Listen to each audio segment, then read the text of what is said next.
Presyo Petrolyo. Bubungad naman sa mga motorista ngayong unang linggo ng Marso ang panibagong pagtaas sa presyo ng produktong petrolyo. Ngayong umaga, ikatlong araw ng Marso, higit pisong dagdag sa produktong petrolyo ang ipatutupad.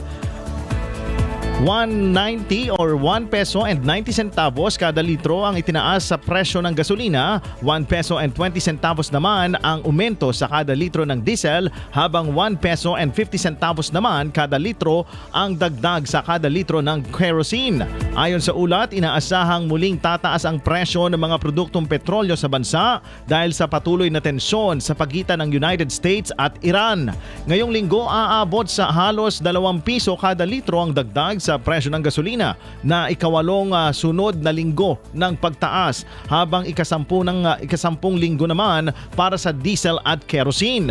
Lalong tumindi ang pangamba sa supply ng langis dahil sa posibilidad na pagsasara ng Strait of Hormuz, isang mahalagang daanan ng mga barkong may kargang langis.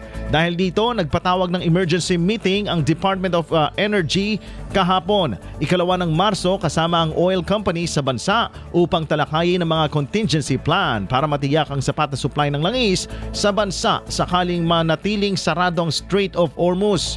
Sa kabuuan, mas mataas na ngayon ng 6 na piso at 70 sentimo kada litro ang gasolina kumpara noong nakaraang taon, habang tumaas naman ng 9 peso and 40 centavos ang diesel at 7 pesos and 70 centavos ang kerosene.